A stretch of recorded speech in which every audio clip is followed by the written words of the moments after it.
একদিন বিশ্বনবী দো জাহানের বাদশাহ নবী মুহাম্মদুর রাসূলুল্লাহ সাল্লাল্লাহু আলাইহি ওয়াসাল্লাম মসজিদে নববীতে ওয়াজ করছেন। নবী আমার মসজিদে নববীতে ওয়াজ করছেন, নবীর ওয়াজ চলছে। এমত অবস্থায় দূর থেকে তিনটা লোক ওই রাস্তা ধরে হাঁটতে হাঁটতে চলে যাচ্ছে। যেতে যেতে প্রথম নম্বরের লোকটি মেহফিলের নিকটে দাঁড়ালেন আর দাঁড়িয়ে মনে মনে ভাবছেন যে জালসা ছেড়ে চলে যাব, যাওয়াটা আমার একান্তই ঠিক হবে না, যেহেতু অন্য কোনো বক্তা নয়, যিনি বিশ্ব বক্তা, নবীর জালসা। নবীর উপরে কোনো বক্তা আছে? বলেন। যিনি বিশ্ব বক্তা, নবী ওয়াজ করছেন, তো জালসা শুনেই যাব। তিনি বসার জন্য জায়গা খুঁজছেন, তো দেখছেন কি নবী মুস্তাফা যে জায়গায় বসে বক্তব্য দিচ্ছেন ঠিক স্টেজের সামনে 2 থেকে 4টা লোক বসা যাবে এই রকম জায়গা ফাঁকা আছে। তাই লোকটা পিছন দিক থেকে মানুষের পিঠে মাথায় হাত রেখে আস্তে আস্তে করে সামনে আসলেন এবং নবী মুস্তাফার নিকটে বসে পড়লেন। দ্বিতীয় নম্বরের লোকটি, উনিও মনে মনে ভাবছে জালসা ছেড়ে যাওয়াটা ঠিক হবে না, জালসা শুনেই যাব। উনিও বসার জন্য জায়গা খুঁজছে, কোথায় বসবো, এত লোক, আমি যদি সামনে যাই কারো শরীরে পা লাগবে, লোকটা কষ্ট পাবে, বরং আমি কাউকে কষ্ট দিব না, আমি পেছনেই বসে যাই। লোকটা পেছনেই বসে গেল। একজন বসলেন সামনে আর একজন বসলেন পেছনে। তৃতীয় নম্বরের লোকটি, উনি মনে মনে ভাবছে জালসা শুনে কি হবে, জালসা শুনে কি লাভ। আমাদের মধ্যে এরকম লোক আছে না? জালসা শুনে কি হবে, জালসা শুনে কি লাভ, ওরা বাড়িতে গিয়ে আরাম করছে, ঘুমোচ্ছে। তো তৃতীয় নম্বরের লোকটি মনে মনে ভাবছে জালসা শুনে কি হবে, আমি যে কাজে যাচ্ছি সেই কাজে চলে যাই। তিনি কিন্তু বসলেন না, মেহফিল ছেড়ে চলে গেলেন। নবী মুস্তাফার ওয়াজ চলছে, বক্তব্য চলছে। বক্তব্য চলাকালীন আমার নবী সাহাবাদের উদ্দেশ্য করে বলছেন, এ আমার সাহাবারা, যেই 3টা লোক দূর থেকে এসে 2জন মেহফিলে বসেছেন এবং একজন মেহফিল ছেড়ে চলে গেছে, এই 3 জনের প্রসঙ্গে আল্লাহর তরফ থেকে আমার কাছে এখনই ওহী অবতীর্ণ হলো। জোরে বলুন, আমার কাছে এখনই আল্লাহর তরফ থেকে ওহী নাজিল হলো। সেই ওহীটিকে তোমরা শুনতে চাও? নবী আমার বলছেন, সাহাবারা, কি ওহী নাজিল হলো তোমরা শুনবা? সাহাবারা বললেন, জি ইয়া রাসূলুল্লাহ, ইয়া হাবিবাল্লাহ, নবী গো, ও নবী, কি এমন ওহী নাজিল হলো, আমরা শুনতে চাই।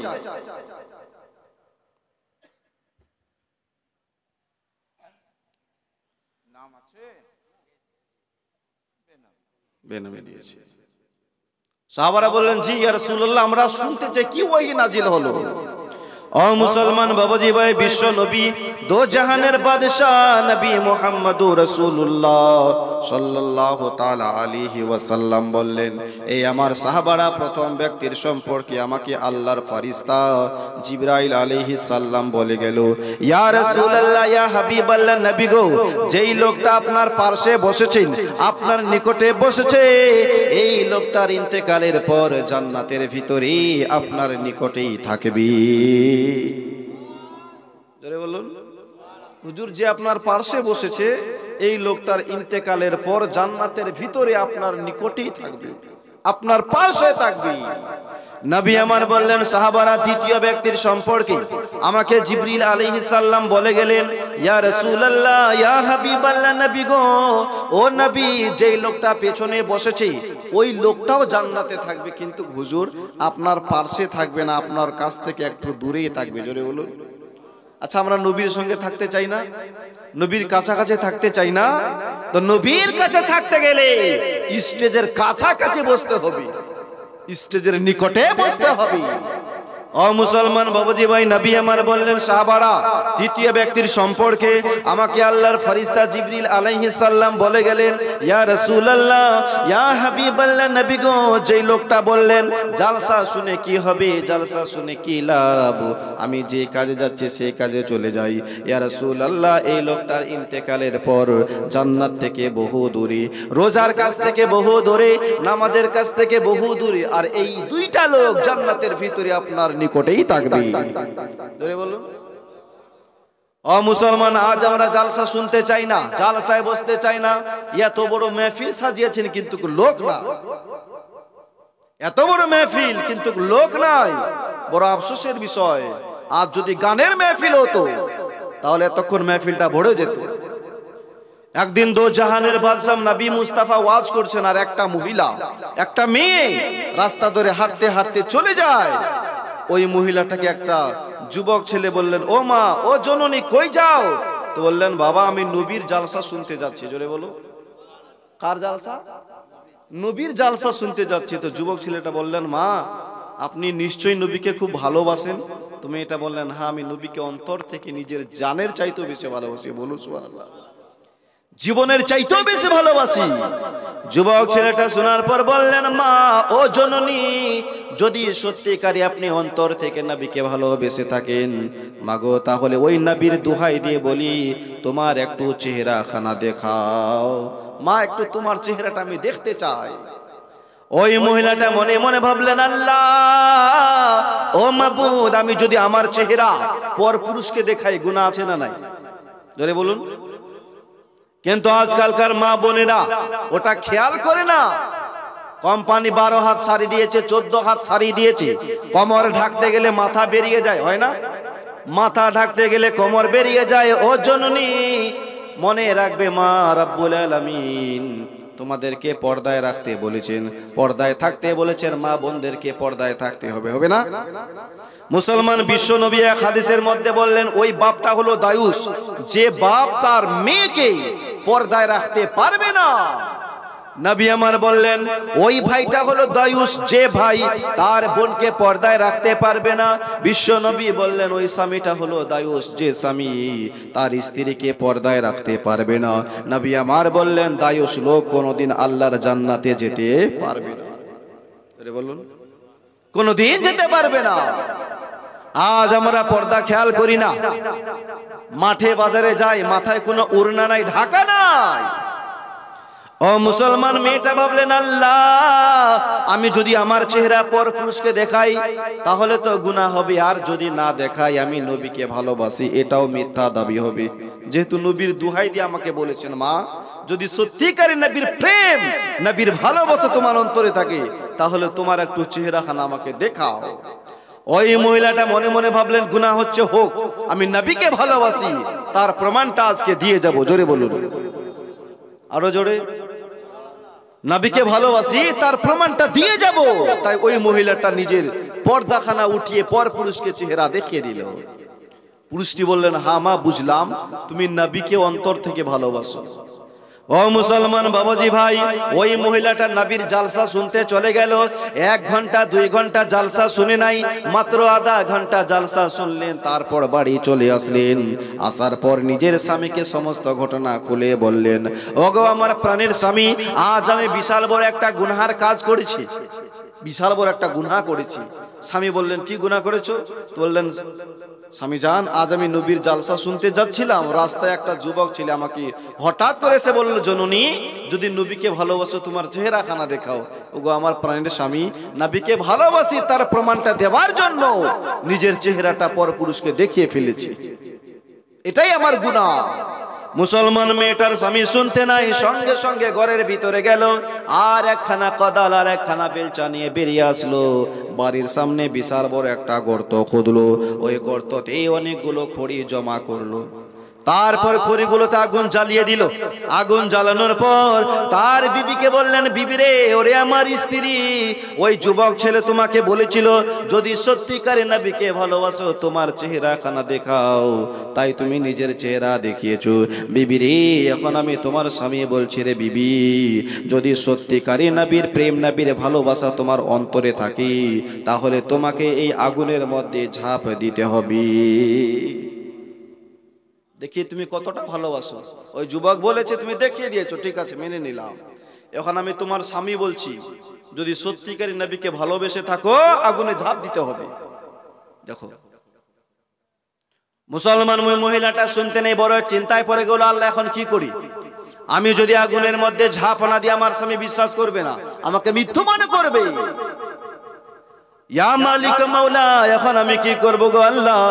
তাই ওই মহিলাটা সিদ্ধান্ত নিলেন, গুনাহ হচ্ছে, ওই মহিলাটা সিদ্ধান্ত নিলেন আমাকে আগুনের মধ্যে ঝাঁপ দিতেই হবে।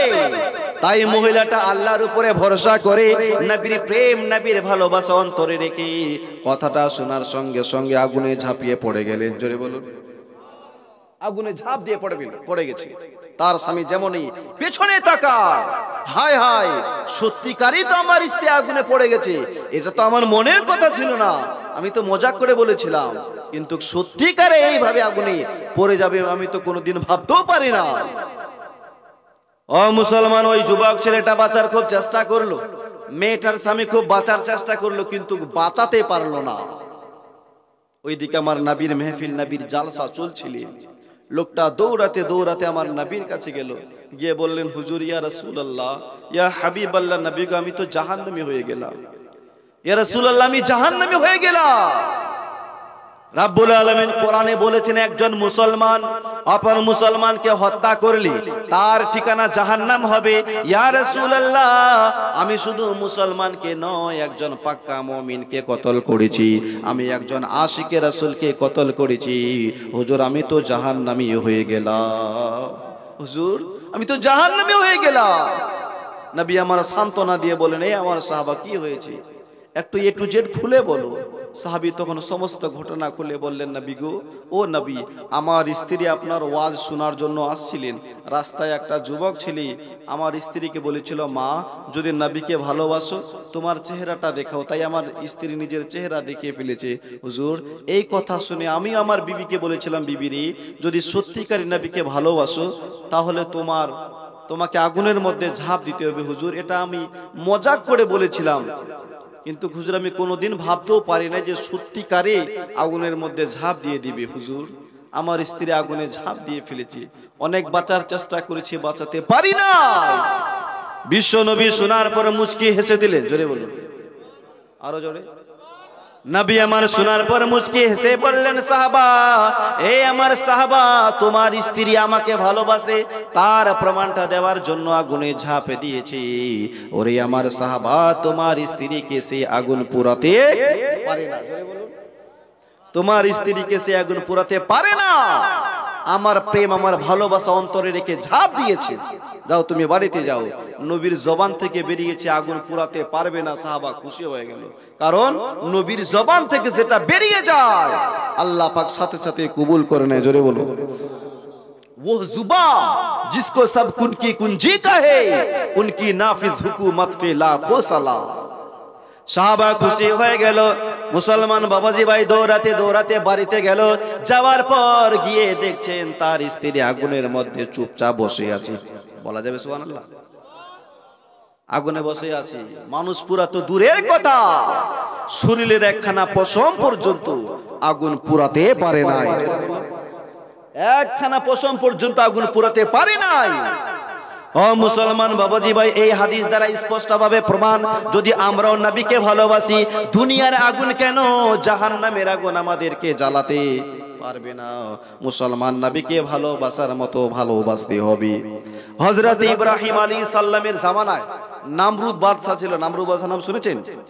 নামরুদ বাদশার বেটি রাগাফা ইব্রাহিম নবীকে যখন নামরুদ আগুনের মধ্যে ফেলে দেয়, তো আমার আল্লাহ পাক আল্লাহ তাআলা সমস্ত আগুনকে ফুল বাগান বানিয়ে দেয়। জোরে বলুন, ফুলের বাগিচা করে দেয়। নামরুদের বেটি ছাদের উপর থেকে দেখে অবাক অবাক যে সমস্ত আগুন ফুলের বাগান হয়ে গেছে।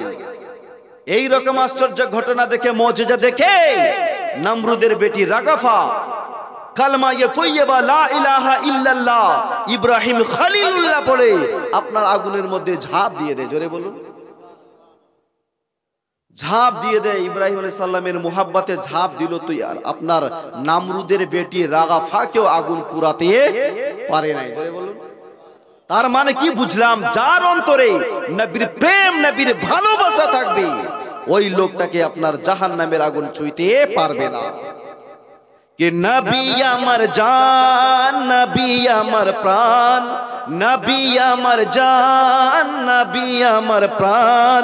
ওগো নবীর খুশিতে খুশি আল্লাহ মেহেরবান, নবীর খুশিতে খুশি আল্লাহ মেহেরবান।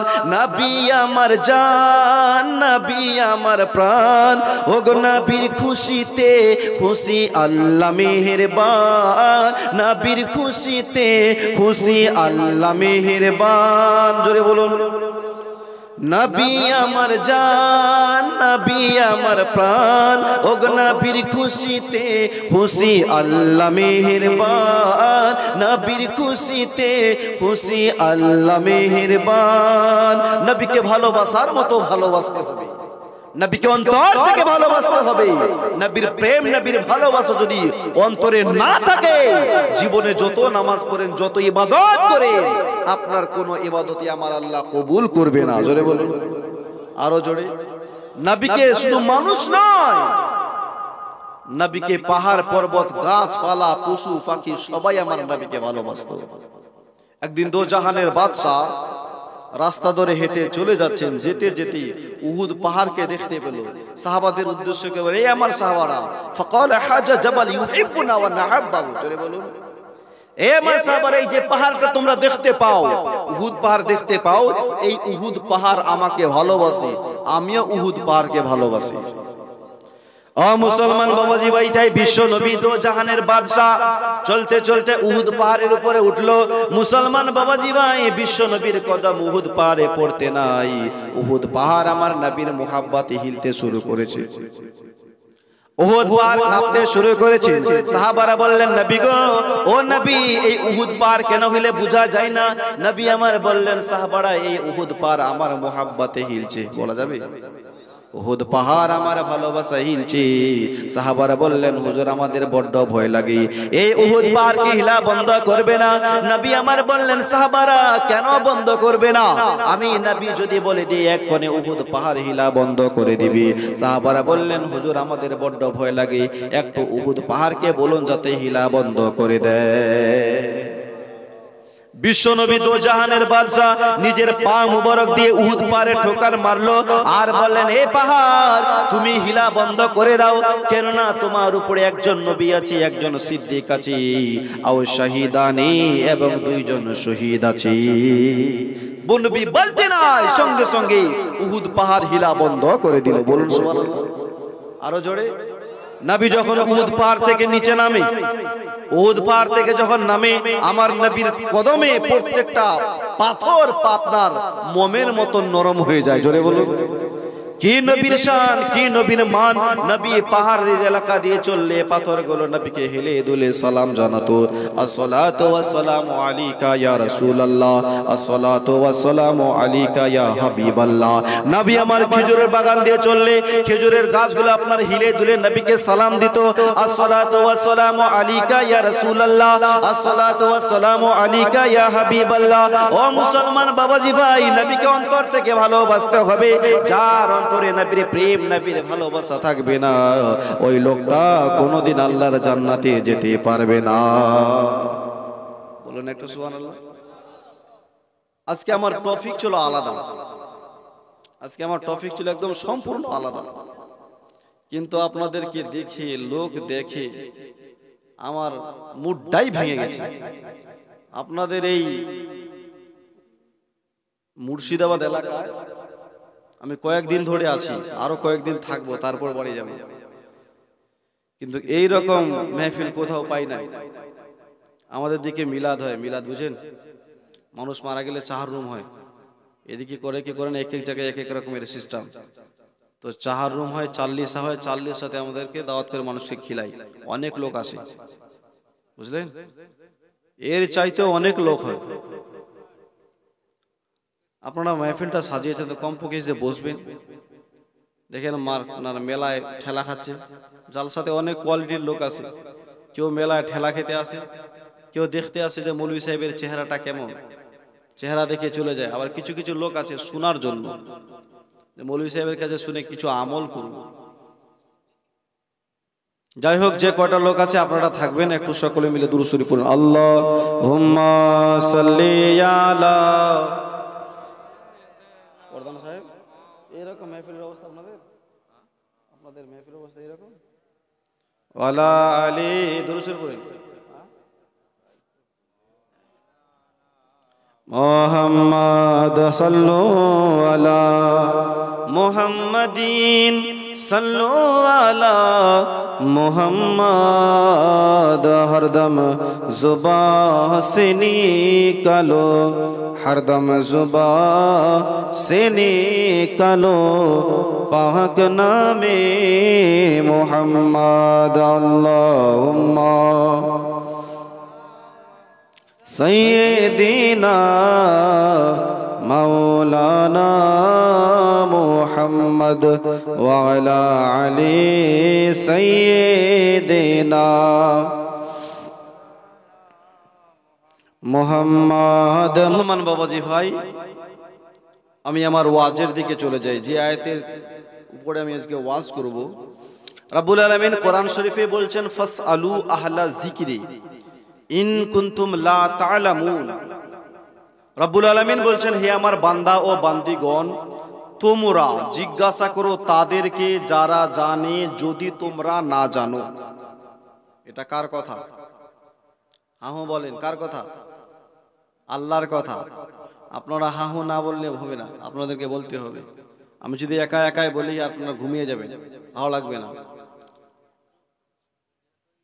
রাব্বুল আলামিন বলছেন, আপনাদেরকে বিরক্ত করব না, খুব তাড়াতাড়ি শেষ করে দেব। আমি জানি আপনাদেরও মধ্যে অনেকেরই আছে মন নাই, যে বলে সাহেব শেষ করবে কখন, বাড়ি যাবে কখন, তো খুব তাড়াতাড়ি শেষ করব।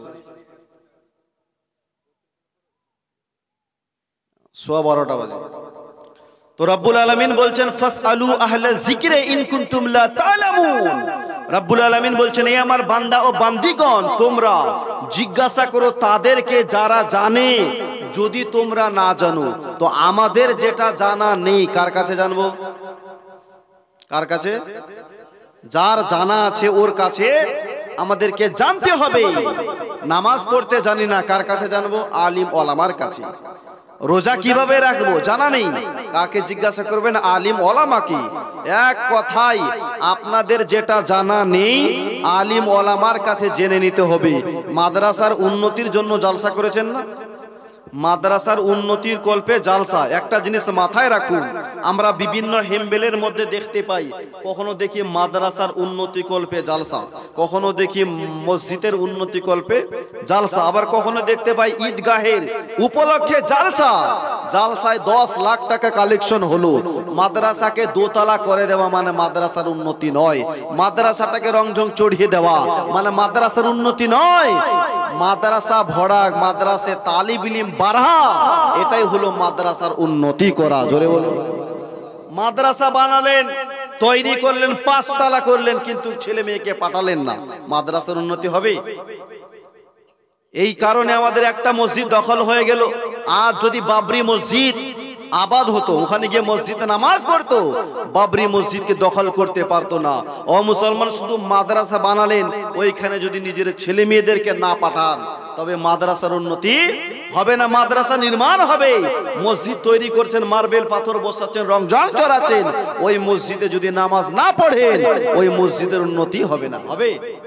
শুধু মসজিদকে বানা হলো, তৈরি করা হলো। আজ গ্রামে দেখা যায় ইমাম সাহেব যখন আজানটা দিয়ে নামাজ চালু করে, খুব বেশি মুক্তাদি হলে 2 থেকে 4 জন, বেশি হলে 10 জন, তাই না বাপ? কিন্তু ইমাম সাহেব একদিন কিংবা 2 দিনের ছুটি নিয়ে যখন বাড়িতে চলে যায়, ওই সময় নামাজি তো দূরের কথা, অনেক সময় টাইম মোতাবেক আজান দেওয়ার লোক পাওয়া যায় না, হয় না? জোহরের সময় চলে যায়, মসজিদে আজান হয় না। আসরের সময় চলে যায়, মসজিদে আজান হয় না। ও মুসলমান বাবাজি ভাই, শুধু মসজিদ বানালেই হবে না, মাদ্রাসা বানালেই হবে না, ওই মসজিদে গিয়ে আপনাদেরকে নামাজ পড়তে হবে।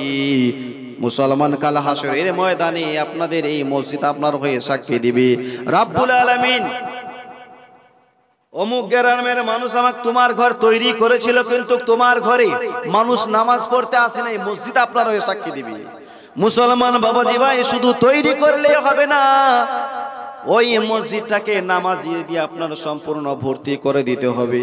একটা বিশাল বড় মসজিদে যদি দুইজন নামাজি পড়ে, আচ্ছা মানান খাবে? ভালো লাগবে? আর ওই মসজিদটা যদি মুসল্লি দিয়ে ভরে যায় তো কত সুন্দর লাগবে, তাই না? তাই মুসলমান বাবাজি ভাই, আপনারা জালসা করেন, জুলুস করেন, সবই কিছু করেন। ও মুসলমান বাবাজি ভাই, মাদ্রাসার উন্নতি কল্পে জালসা, ওই মাদ্রাসায় তালেবে ইলমকে পাঠাবেন। নিজের ছেলে মেয়েকে বলবেন, বেটা যা মক্তবে পড়তে যা, বগদাদি কায়দা নিয়ে কোরআন শরীফ নিয়ে মক্তবে পড়তে যা।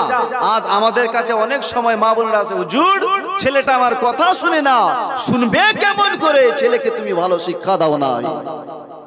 ছেলেকে ছোটবেলা শিখিয়েছো পাঁচে পঞ্চবান, এই ছেলে তো বড় হয়ে বলবে এই বুড়া বুড়িকে ধরে বান, আমাকে ভালো শিক্ষা দেয় না। ও মা, যদি ভালো শিক্ষা দিতে, ছেলে মেয়েকে কোরআন পড়াতে, তোমার কথা শুনতো, ইহ জগৎ মঙ্গলময় হতো, পড়ো জগৎ মঙ্গলময় হতো। আপনি যখন মারা যাবেন, আপনার ছেলে আপনার কবরের পাশে দাঁড়িয়ে দাঁড়িয়ে সূরা ফাতিহা পড়বে। ছেলেকে যদি কোরআন পড়াতেন, আপনার ছেলে কবরের পাশে দাঁড়িয়ে দাঁড়িয়ে সূরা ইখলাস, আলিফ লাম মিম অন্য সূরা পড়ে আপনার জন্য দোয়া করত, রব্বুল আলামিন আমার মা আমার বাবা দুনিয়া ছেড়ে কবরে চলে গেছে, রব্বুল আলামিন আমার মা বাপের কবরে যদি কোনো আযাব হয়ে থাকে, ওগো আল্লাহ পাক আল্লাহ তাআলা আমার মা বাপের কবরের আযাবকে দূর করে দাও। ছেলেকে তো আমরা ভালো শিখাই নাই, শুধু মাদ্রাসা বানালেই হবে না, ওই মাদ্রাসায় নিজের ছেলে মেয়েকে পাঠান। বিশ্বনবী দো জাহানের বাদশা বললেন, খায়রুকুম মান তাআল্লামাল কুরআন ওয়া আল্লামাহু, দয়ার নবী বললেন, তোমাদের মধ্যে ওই লোকটাকে আমি বেশি ভালোবাসি যেই লোকটা কোরআনে পাক শিখে এবং অপরকে কোরআনের শিক্ষা দেয়। যে কোরআন শিখে এবং অপরকে শিখায়, যে শিখে এবং অপরকে শিখায়, নবী বলছেন ওই লোকটাকে আমি রাসূলুল্লাহ বড্ড ভালোবাসি। বলুন না সুবহানাল্লাহ।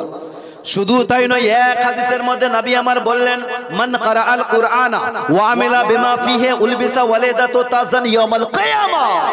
নবী বললেন, যেই মা বাপ তার ছেলেকে কোরআনের শিক্ষা দিবে, কোরআন পড়াবে, ওই মা বাপের মস্তকে কাল হাসরের ময়দানে আপনার জান্নাতি তাজ পরানো হবে। জোরে বলুন। ও মা জননী, ও বাবার ভাই, আপনি যদি নিজের ছেলেকে কোরআন পড়ান, কোরআনের শিক্ষাটা দেন, কাল হাসরের ময়দানে আপনার মাথায় নূরানি তাজ পড়া হবে। সাহাবারা বলেছিলেন, ইয়া রাসূলুল্লাহ কেমন নূরানি তাজ? চাঁদের মতো না সূর্যের মতো? জোরে বলো হুজুর, কেমন নূরানি তাজ একটু বলবেন? চাঁদের মতো চমকাবে না সূর্যের মতো? নবী বললেন, চাঁদ সূর্য অপেক্ষা ওই তাজের ঝলকটা আপনার বেশি হবে। জোরে বলুন, ওই নূরের ঝলকটা বেশি হবে। এই জন্য ছেলে মেয়ে যখন ছোটবেলা থাকবে, ওই সময় বলবেন, বেটা মাদ্রাসায় পড়তে যাও। ছেলে যদি বড় হয়ে যায়, ওই ছেলেকে শিখাতে পারবেন না, ছেলে আপনাকে শিখাবে। বুড়া আগে তুই শিখ, বলবে না? বুড়া আগে তুমি পড়ো, নিজে তো পড়ো নাই, আমাকে পড়তে বলো। ছেলে আপনাকে শিক্ষা দিবে। একটা বিএ পাস ছেলে, সলমান বাবাজি ভাই, তাই ছেলে মেয়েকে কোরআনের শিক্ষা দেওয়ার দরকার আছে না নাই? আমা বলেন আছে না? ছেলে মেয়ে যখন ছোট থাকবে, ওই সময় বলবেন, বেটা মাদ্রাসা যাও। ছেলে যদি বড় হয়ে যায়, ওই ছেলেকে বলতে পারবে না, ছেলে আপনাকে বলবে, বাবা বুড়া আগে তুমি শেখো, তারপরে আমি শিখবো। বলছিলাম বাবাজি ভাই, একটা বিএ পাস ছেলে, ডবল বিএ নয়, স্যাম্পল বিএ নয়, বিএ অনার্স। কিসে অনার্স? তো বলছে ইংরেজিতে অনার্স। রাত 10টার সময় আপনাদের এই রাস্তা ধরে চলতে চলতে আপনাদের মসজিদের দরওয়াজা পর্যন্ত পৌঁছেছে, আর পৌঁছা মাত্রই একটা বিকট আওয়াজ দিল, এই সাপ। রাত 10টার সময় আপনাদের ইমাম সাহেব ঘুমাবার জন্য আশপাশ করছিলেন, এমন সময় আওয়াজটা শুনতে পেয়ে বেরিয়ে আসলেন। আসার পরে ভদ্র ছেলেটাকে জিজ্ঞাসা করছেন, ভাই আপনি আওয়াজ করলেন? তো বলে, হ্যাঁ। কেন? তো উনি আবার মৌলভী সাহেবকে বলছেন, পালান, তাড়াতাড়ি পালান। বলে, ভাই পালাবো কেন, একটু বলবেন তো? তো আঙ্গুলের ইশারা দিয়ে দেখাচ্ছেন, ওই যে দেখেন সাপ, পালান। মৌলানা সাহেব অত কাচ্চা মানুষ নয় যে পালান বললেই পালাবে। রাতের অন্ধকারে বেরিয়ে এসেছেন, হাতে একটা অ্যান্ড্রয়েড মোবাইল আছে, আর ওই মোবাইলটাতে একটা টর্চ লাইটের অপশন আছে। মৌলানা সাহেব ভাবলেন সাপ দেখে ভয় পেয়েছেন, আমাকেও পালাতে বলছেন, তো দেখি। টর্চ লাইটের অপশনটাকে অন করে লাইটটা মেরে দেখছেন যে ওটা একটা মোটা দড়ি পড়ে আছে। কি পড়ে আছে? দড়ি পড়ে আছে। মৌলানা সাহেব বিএ পাস ছেলেটার দিকে তাকিয়ে খুব হাসছেন। বিএ পাস ছেলেটা বলছেন হাসছেন কেন? তো বলে ভাই আপনি যাকে সাপ বলে বাপ বলেছেন আসলে সেটা সাপ নয়, লাইট মেরে দেখুন ওটা দড়ি পড়ে আছে, সাপ নয় ওটা দড়ি। মৌলানা সাহেব সুযোগ পেয়ে গেলেন আর বলছেন ভাই শুনুন, রাতের অন্ধকারে পথ চলতে গেলে বিএ পাস কাজে লাগে না, এমএ পাস কাজে লাগে না, ডবল এমএ কাজে লাগে না। রাতের অন্ধকারে পথ চলতে গেলে টর্চ লাইট ব্যবহার করতে হয়, টর্চ লাইট ইউজ করতে হয়। টর্চ লাইট না থাকলে যেমন সাপ না দড়ি পার্থক্য করা যায় না। হে মুআজ্জাজ সামাইনে কেরাম, রাতের অন্ধকারে সাপ এবং দড়ির মধ্যে পার্থক্য করতে গেলে টর্চ লাইট ব্যবহার করতে হয়, টর্চ লাইট ইউজ করতে হয়। টর্চ লাইট না থাকলে যেমন সাপ না দড়ি পার্থক্য করা যায় না, ঠিক তেমনি কোনটা জায়েজ কোনটা নাজায়েজ, কোনটা হালাল কোনটা হারাম, কোনটা বৈধ কোনটা অবৈধ, কোনটা ঠিক কোনটা বেঠিক, কোনটা জাহান্নামের রাস্তা কোনটা জান্নাতের রাস্তা, এটা কোরআন ও হাদিসের বিদ্যা ছাড়া তা প্রমাণ পাওয়া যায় না। জোরে বলুন। কোরআন হাদিস এমনই একটি পারফেক্ট কিতাব, কিন্তু ওই কোরআন আমরা ছেলেকে পড়ালাম না, ওই কোরআন আমরা ছেলেকে শিখালাম না। একটা বাচ্চা ছেলে বেশি জ্ঞানের অধিকারী নয়, তার মা বাপ দুইজন মিলে নয়, একজন মিলে ছেলেটাকে সুন্দরভাবে সাজিয়ে চোখে কাজলটা মাখিয়ে নয় লাগিয়ে ওই বাচ্চা ছেলেটাকে পায়জামা পাঞ্জাবি পরিয়ে একটা 5 টাকা দামের টুপি যদি তার মাথায় দিয়ে দেয় আর ওই বাচ্চা ছেলেটার হাতে একখানা বর্ণ পরিচয় আরবিক ল্যাঙ্গুয়েজের লেখা যেটাকে বগদাদি কায়দা অথবা ইয়াসিন আল কোরআন বলে সর্বপ্রথম হাতে দিলেই ওই বাচ্চা ছেলেটা এরকম বেয়াদবের মতো ঝুলিয়ে নিয়ে যাবে না, বরং সিনার সঙ্গে জড়িয়ে নিয়ে যাবে। জোরে বলুন। বাচ্চা ছেলে বাচ্চা মেয়ে তার মাও শিক্ষা দেয় নাই, বাবাও শিক্ষা দেয় নাই, গ্রামের লোক কেউ বলে নাই, অথচ কোনোদিন কোন মৌলবীর কাছেও যায় নাই।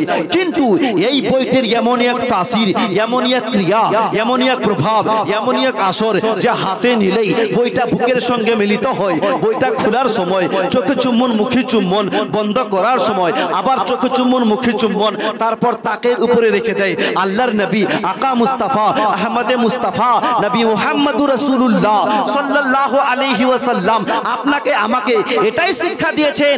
হে আমার উম্মতরা শুনো, তোমরা ওই বাচ্চাটার দিকে তাকিয়ে দেখো, যেই বাচ্চাটা আজকে দুনিয়ার সরজমিনে পবিত্র কোরআনকে সিনায় জড়িয়ে ধরলো, বগদাদি কায়দাকে সিনায় জড়িয়ে ধরলো, ইয়াসিন আল কোরআনকে সিনায় জড়িয়ে ধরলো। শুনে নাও, যারা দুনিয়ার মধ্যে পবিত্র কোরআনকে সিনায় জড়িয়ে ধরবে, আমি নবী মুস্তাফা কাল হাসরের ময়দানে তার পেশানিতে চুম্বন দিয়ে নিজের সিনার সঙ্গে জড়িয়ে ধরে নেব আর আল্লাহর জান্নাতে নিয়ে চলে যাব। আরো জোরে বলুন। নবী বললেন যে কোরআনকে জড়িয়ে ধরবে আমি তাকে জড়িয়ে ধরবো, যে হাদিসকে জড়িয়ে ধরবে তাকে জড়িয়ে ধরবো, যে কায়দাকে জড়িয়ে ধরবে তাকে জড়িয়ে ধরবো, যে আম্মা পারাকে জড়িয়ে ধরবে আমি নবী ওই বাচ্চাটাকে সিনার সঙ্গে জড়িয়ে ধরে আল্লাহর জান্নাতে নিয়ে যাব। আচ্ছা, নবী যদি জান্নাতে নিয়ে যায় তো আল্লাহ কি বারণ করবে? আমি বলেন, আমার নবী যদি বাচ্চাটাকে জড়িয়ে ধরে জান্নাতে নিয়ে যায় তা আমার আল্লাহ বারণ করবে? বারণ করবে না। নবী যাতে রাজি আমার আল্লাহ তাতে রাজি। জোরে বলুন। একটা উদাহরণ স্বরূপ, একজন মাস্টার মশাই স্কুলে গিয়েছেন পরীক্ষা নিতে। 10 মার্কের পরীক্ষা, 15 মিনিটের সময়। কয় মার্ক বললাম? 10 মার্কের পরীক্ষা, 15 মিনিটের সময়। যত স্টুডেন্ট ছিল সমস্ত স্টুডেন্ট একটা একটা করে পর্চা নিয়ে লিখতে আরম্ভ করেছে। আর একটা বকা ছেলে, মাথা বুদ্ধান আমরা কি বলেন জানি না, যে পড়াশোনা কম করতে পারে কি বলেন? বকা। আচ্ছা যাই হোক, বুঝতে পারছেন তো? সুবহানাল্লাহ। আমাদের ভাষা একটু আলাদা, আপনাদের ভাষা একটু আলাদা। তো একটা সবাই নিয়ে লিখতে আরম্ভ করেছে আর বকা ছেলে চুপচাপ টেবিলে বসে আছে। ও পর্চাও নেয় নাই আর লিখতেও শুরু করে নাই। মাত্র 3 মিনিট সময় আছে। ওই সময় গিয়ে মাস্টার কি বলছে, স্যার খাতা দেন। তো মাস্টার বলছে, আরে সময় তো নেই, লিখবি বা কি আর রাখবি বা কি? তো বলছে, আমি লিখি না লিখে আপনার বাপের কি? আমি লিখি না লিখে আপনার বাপের কি? 3 মিনিট সময় আছে, খাতাটা দেন। খাতাটা এনে মাত্র বেঞ্চের মাথায় এভাবে ঠেকিয়েছে, আবার গিয়ে বলছে, স্যার জমা নেন। জমা দিয়ে দিল, সবার আগে জমা। মাস্টার জানে যে বোকা ছেলে কিছুই লিখে নাই, ও লিখবে কি? ওটাকে রেখে দিলেন। বাকি ছেলেদের লেখা শেষ হলো, কমপ্লিট হলো, সবাই জমা করলো। মাস্টারদের একটা নিয়ম আছে, কি নিয়ম? যে আগে জমা করবে তার খাতা আগে চেক করবে। তো এইভাবে ধরে এইভাবে পাল্টে দিলেন, দেয় না? আপনি রেশনে যান, রেশনের দোকানে, ওখানেও পাল্টি দিয়ে দেয়, অর্থাৎ যে আগে জমা করবে তাকে আগে দিবে।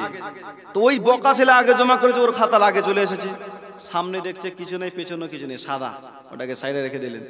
বাকি পর্চাগুলো চেক করছে, 10-এর মধ্যে কাউকে দিচ্ছে 8, কাউকে 8.5, কাউকে 9.5, এইভাবে সবাইকে নাম্বার দিয়ে লাস্টের বেলা আবার ওই পর্চাটা হাতে নিয়ে বলছে, কিরে গরম দেখিয়ে তো নিয়ে গিয়েছিলিস, কিছু লিখেছিস? হ্যাঁ স্যার লিখেছি। কি লিখলি? সামনে কিছু নেই, পেছনে কিছু নেই, কি লিখলি? স্যার ভালো করে দেখেন আমি লিখেছি। আবার দেখছে কিছুই নেই। কই রে, কিছুই তো দেখতে পাই না, কি লিখলি? ভালো করে দেখেন স্যার আমি লিখেছি। আবার দেখছে কিছুই নাই। তো মাস্টারে গিয়ে বলছেন, তোর বাপের মাথা লিখেছিস? খুব তো বলেছিলি লিখি না লিখে আপনার বাপের কি, তো তোর বাপের মাথা লিখেছিস? বলছে স্যার বাপের মাথা নয়, ওইখানে অন্য কিছু আমি আর্ট করেছি। জোরে বলো, অন্য কিছু আর্ট করা আছে, আপনি ভালো করে দেখেন। তো মাস্টার বলছেন, বাপ তোর খাতায় আমি কিছুই দেখতে পাই না। আচ্ছা তুই নিজে বলতো তোর খাতাতে কি আর্ট করা আছে? তো বলছেন, স্যার আমার খাতার মধ্যে আর্ট করা আছে একটা খুঁটি, একটা রশ্মি, বড্ড রশ্মি, একটা গাই আর কিছুটা ঘাস। স্যার আমার খাতার মধ্যে আর্ট করা আছে, ভালো করে দেখেন। বলছে, বাপ আমি তো কিছুই দেখতে পাই না। ছাত্ররা বলছেন, স্যার শুনুন, খুঁটিতে বাঁধলাম রশি, রশিতে বাঁধলাম গাই, আর ঘাসটা তো মুখের সামনে রাখি নাই, একটু দূরে রেখেছিলাম, এই জন্য গাইটা জোর করে খুঁটি উপরে ঘাসকে স্যার এখান থেকে চলে গেছে। এখানে কি আর থাকবে? ঘাসই তো নাই, ঘাস খেয়ে এখান থেকে চলে গেছে। তো মাস্টার মনে মনে ভাবছে, একটা বোকা ছেলে আমাকে বোকা বানালো, একটা বোকা ছেলে আমাকে বোকা বানিয়ে দিল। তো মাস্টার মনে মনে ভাবছেন যে একটা বোকা ছেলের মাথায় এত সুন্দর একটা পয়েন্ট এসেছে যে আমাকে বোকা বানিয়ে দিল। মাস্টার ওই ছেলেটার উপরে খুশি হয়ে গেলেন, জোরে বলুন।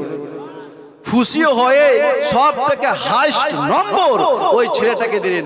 এবারে আচ্ছা আপনারাই বলুন, মাস্টার ছেলের উপরে খুশি হয়ে হাইস্ট নম্বর দিল, মাস্টারের কোনো জেল হবে, ফাঁসি হবে, মামলা হবে? কিছুই হবে না। মাস্টার যেমন ছেলের উপরে খুশি হয়ে হাইস্ট নম্বর দিল, মাস্টারের জেল হলো না, ফাঁসি হলো না, মামলা হলো না। আরে মুসলমান ঠিক তেমনি আমার নবী যদি রাজি হয়ে যায়, নবী যদি খুশি হয়ে যায়, নবী যদি সিনার সঙ্গে জড়িয়ে ধরে আল্লাহর জান্নাতে নিয়ে যায়, তো আমার আল্লাহ বারণ করবে না। সুবহানাল্লাহ বলেন, আমার আল্লাহ বারণ করবে না।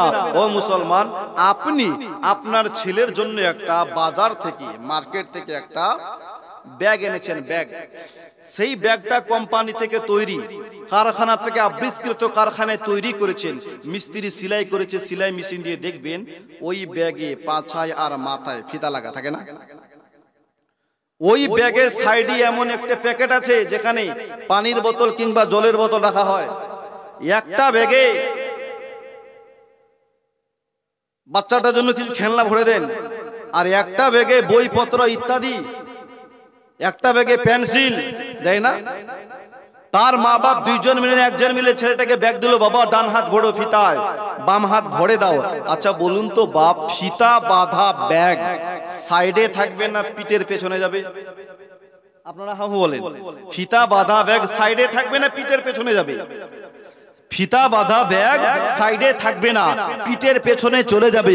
ওই ব্যাগ থেকে প্রমাণ করছে, যেই ব্যাগে তুমি ইংরেজি বই ভরলা, বাংলা বই ভরলা, অঙ্কের বই ভরলা, ইতিহাসের বই রাখলা, জ্যামিতি বক্স রাখলা, পানির বোতল রাখলা, যদি তুমি নবীর বলা বিদ্যাকে অর্জন করে, নবীর বলা বিদ্যাকে অপেক্ষা করে কেবলমাত্র এই বিদ্যার উপরে নির্ভরশীল হও, এই বিদ্যার উপরে অ্যাপেন্ড করো, এই বিদ্যার উপরে স্ট্রং থাকো, তোমার ব্যাগ যেমন পেছনে আছে তার মানে প্রমাণ করছে আল্লাহর কাছ থেকে পিছকে দিবে, নবীর কাছ থেকে পিছকে দিবে, গৌসে আজমের কাছ থেকে পিছকে দিবে, নামাজের কাছ থেকে পিছকে দিবে, রোজার কাছ থেকে পিছকে দিবে, হজের কাছ থেকে পিছকে দিবে। এই বিদ্যার উপরে যদি নির্ভরশীল হয়ে ধর্ম কিছু অপেক্ষা করে চলো, মৃত্যুর পর তোমার মতন ব্যক্তিকে জান্নাত থেকে বহু পিছিয়ে দিবে। জোরে বলুন। ও মুসলমান বাবাজি ভাই, তাই ছেলে মেয়েকে কোরআনের শিক্ষা দেওয়ার দরকার আছে না নাই? জোরে বলুন। কারা কারা শিক্ষা দিয়েছেন হাতটা তুলেন তো। আপনারা দিয়েছেন? ছেলে মেয়েকে কোরআন পড়িয়েছেন? তার মানে অধিকাংশ মানুষ আমরা ছেলে মেয়েকে কোরআন পড়াই নাই। তার মানে কি বুঝলাম? তো কোরআনের উপরে আমাদের ভালোবাসা নাই। আজ যদি আমরা কোরআনকে ভালোবাসতাম, কোরআনের উপরে মোহাব্বত থাকতো, তাহলে নিজের ছেলে মেয়েকে কোরআন পড়াতাম। মুসলমান বাবাজি ভাই, হযরতে বায়াজিদ বুস্তামি রাহমাতুল্লাহ আলাইহির মা কোরআনের সঙ্গে তার কতটা মোহাব্বত ছিল, কতটা কোরআনকে ভালোবেসেছিল। হযরতে বায়াজিদ বুস্তামি রাহমাতুল্লাহ আলাইহি অল্প বয়সেই নিজের বাপকে হারায়, মা ছিল একমাত্র সাহারা। ছোট্ট বায়াজিদ যখন 3 থেকে 4 বছরের বয়স হলো, বাচ্চাটা কথা বলতে শিখলো। তার মা জননী তার হাতটা ধরে 1 পা 2 পা করে মাদ্রাসায় নিয়ে গেল। যাওয়ার পর মাওলানা সাহেবকে বললেন, হুজুর আমি আমার ছেলেটাকে আপনার মাদ্রাসায় ভর্তি করাবো। জোরে বলুন, আমার ছেলেটাকে আপনার মাদ্রাসায় ভর্তি করাবে। কে ভর্তি করান? ছেলেটাকে ভর্তি করালো মাদ্রাসায়। মাদ্রাসায় ভর্তি করলো ঠিক, কিন্তু মৌলভী সাহেবের কাছে গিয়ে বললেন, হুজুর আমার ছেলেটাকে আপনার মাদ্রাসায় ভর্তি করলাম ঠিক আছে, কিন্তু হুজুর আমার একটা শর্ত আছে। কি শর্ত? তো বলছে, আমার ছেলেটাকে আপনি ততদিন পর্যন্ত ছুটি দিবেন না যতদিন সে আলিম এবং ওয়ালি না হয়েছে। জোরে বলুন, আলিম এবং ওয়ালি না হওয়া পর্যন্ত ছেলে যাতে ছুটি না পায়। ছেলে আমার অনেক বাহানা দিবে, মা অসুস্থ, হুজুর ছুটি দেন। ছুটি দিবেন না। ছেলে অনেক বাহানা দিবে, হুজুর আমার মা আমাকে যেতে বলেছে, ছুটি দিবেন না। যতই বাহানা দিবে ছুটি দিবেন না। মুসলমান শুধু মাদ্রাসার বাচ্চারা নয়, যারা হস্টেলে পড়াশোনা করে, যে সমস্ত বাচ্চারা হস্টেলে থাকে, তারা অনেক বাহানা দিয়ে ছুটি করে নিয়ে আসে। বলেন আছে না, অনেক বাহানা দিয়ে ছুটি নিয়ে নেয়। তার মা জননী বললেন, হুজুর ছুটি যাতে না দেন, ওকে ছুটি দিবেন না যতদিন মৌলভী ওয়ালি না হয়েছে। মা জননী ভর্তি করে বাড়ি চলে আসলো। মুসলমান এইবারে ছোট্ট বায়াজিদ বুস্তামি রাহমাতুল্লাহ আলাইহি মাদ্রাসায় মন দিয়ে পড়াশোনা করতে লাগলো। মুসলমান 1টা মাস, 2টা মাস, 3টা মাস, 4টা মাস পড়াশোনা করলো। 2-4 মাস চলে গেল। সমস্ত বাচ্চার মন চাইবে একটু বাড়িতে যাই, চাইবে না বাপ? অনেক দিন থেকে আমি আমার মাকে দেখে নেই, বাবাকে দেখে নেই, একটু বাড়ি ঘর দেখে আসি। নিজের মা বাবাকে দেখে আছে, সবার মন চাইবে। বায়াজিদ বুস্তামি রাহমাতুল্লাহ আলাইহির মন করেছে বাড়িতে যাব, কিন্তু ভয়ে মাওলানা সাহেবের কাছে গিয়ে বলতে পারে না যে হুজুর ছুটি দেন। জোরে বলো, ছোট্ট বাচ্চা ছেলে সাহস পায় না যে মৌলভীর কাছে যায়। তাই বাচ্চাটা সারাদিন পড়াশোনা করে, কিন্তু যখনই রাত হয় ওই বাচ্চাটা বালিশে মাথা রেখে 2 চোখের পানি ছেড়ে কান্দে, মাকে স্মরণ করে করে কান্দে। মুসলমান এইভাবে দিন চলে যায়, রাত চলে যায়। একদিন ছোট্ট বাচ্চাটা মৌলভী সাহেবের কাছে চলে গিয়েছেন। যাওয়ার পর গিয়ে বললেন, হুজুর আমি আমার মাকে অনেক দিন থেকে দেখে নাই, আমার জনম দুঃখিনী মারে দেখার বড্ড ইচ্ছা করেছে। জোরে বলুন, আমার মাকে বড্ড দেখার ইচ্ছা করেছে, হুজুর একটু ছুটি আমাকে দেন। কিন্তু মা আগেই বারণ করেছে, হুজুর ওকে ছুটি দিবেন না যতদিন সে মৌলভী না হয়েছে। জোরে বলো। তো মৌলভী সে মনে মনে ভাবছে, আল্লাহ এটুকু বাচ্চাকে কেমন করে বলি যে তোমার মা তোমাকে ছুটি দিতে বারণ করেছে, তোমার ছুটি হবে না। যদি বলি ছেলেটা কষ্ট পাবে, আঘাত পাবে, তো এই বাচ্চাটাকে আমি কি করে বুঝাই? তা মাওলানা সে মনে মনে ভাবছে যে একটা বুদ্ধি করা যাক। নিজে একটা বুদ্ধি করলো, বলে, বাবা বাড়ি যাবা? জি হুজুর বাড়িতে যাব ছুটি দিলে। ঠিক আছে বাবা, তোমাকে আমি ছুটি দিব, তবে তোমাকে একটা কাজ করতে হবে। কি কাজ? তো মাওলানা সাহেব বুদ্ধি করে 10 দিনের পড়া 1 দিনেই দিলেন। জোরে বলুন, 10 দিনের পড়া 1 দিনে দিয়ে বলেন, বাবা এটা যদি মুখস্থ করতে পারো তবেই তুমি ছুটি পাবে, না হলে পাবে না। মাওলানা সাহেব জানে একে যদি 10 দিনের পড়া দিই বাচ্চাটা মুখস্থ করতে পারবে না। পারবে? 10 দিনের পড়া 1 দিনে দিলে মুখস্থ করতে পারবে? তো মাওলানা সাহেব বুদ্ধি করে ওকে 10 দিনের পড়া দিলেন, যাও। আর মনে মনে হাসে, বাবা খুব বাড়ি যাওয়ার ইচ্ছা না? মুসলমান বাবাজি ভাই, ছোট্ট বাচ্চাটা পড়া নিয়ে ঘরের ভিতরে গেল, বইখানা রেখে আল্লাহর কাছে দোয়া করলেন, মাবুদ ওগো আল্লাহ পাক, আল্লাহ তাআলা আমি আমার জনম দুঃখিনী মারি অনেক দিন থেকে দেখে নাই, রব্বুল আলামিন তুমি পাহাড়কে সমুদ্র বানাতে পারো, সমুদ্রকে পাহাড় বানিয়ে দিতে পারো। আল্লাহ পারে কি পারে না? পারে না? রব্বুল আলামিন তুমি সমুদ্রকে পাহাড় বানাতে পারো, পাহাড়কে সেকেন্ডের মধ্যে সমুদ্র বানাতে পারো। রব্বুল আলামিন ইয়া মালিক মাওলা আমার পড়াটাকে তুমি আসান করিয়ে দাও, আমার এই পড়াটাকে মুখস্থ করিয়ে দাও। মুসলমান ছোট্ট বায়াজিদ বিসমিল্লাহ বলে পড়তে আরম্ভ করলেন। বাবা আপনার 10 দিনের পড়া 1 ঘন্টায় মুখস্থ করে ফেলেছি। আরো জোরে বলুন, 10 দিনের পড়া 1 ঘন্টায় মুখস্থ, একটা দিনও যায় না।